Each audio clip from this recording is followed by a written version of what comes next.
Efendim ağa. Ho. Hani gel ağam merik. Kaç koyunları ağla salayın. Bol yasan salarsın. Gel meriktin ağla gel. Gel gel Baryan, start gel. baryan. Selamun aleyküm efendim Ve ağa. aleykümselam. Kovmuyor musun? Ha, o da şükür kovmuyordum. Ya şey. Dan atar. Geldin mi? Ben sana önüme aittim gün oldu men. Uy hava gün oldu la yalnız sıptırın bağışla.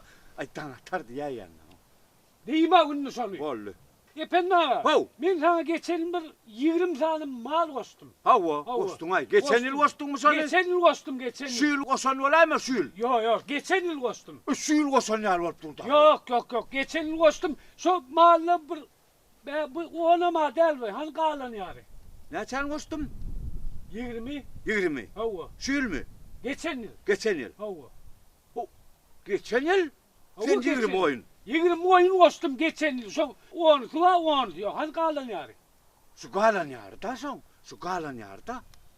Ne hemen kalan? Hani o ben 20 tane mal kostum adına. Hava. Hani kalan yani.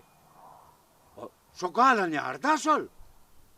Ben ağa düşünmek tıran olmasana. Ne mi düşünme? Düşün durna o düşünsek yana. Düşünün okta sen. Ben sana 20 tane mal kostum. Kostun şu yıl. Geçen yıl. Ve geçen yıl. Geçen yıl. Yine buna 10 saniye. 10 saniye. O 10. 10 saniye. O hani kalan yani. Sen düşünün o var o. Ceppe. Eyvah. Şu son galan yarda sol. Ay yok sana ağam ne? Şunu şu ateş sağlasam dokudam yok şu. Koysana ho koysana.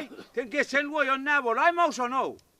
Geçen yıl koydum ha ben yörelim getirip gittim ha onu. Ne sen getirdin? 20. 20? Hava. Ağdırak getiren olay mı ho? Yok o 20 tane mal getirdim bu. Yok abi 20 değil abi. Şunu yok dokudam yok.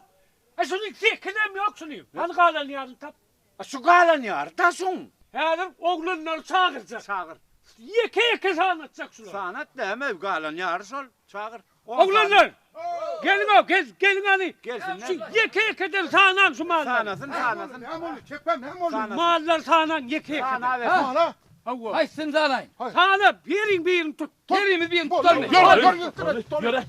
Var senin var. Tut terik verin. Ana. Ana. İtalmada yetmedi al. İtalmada mı? Hava.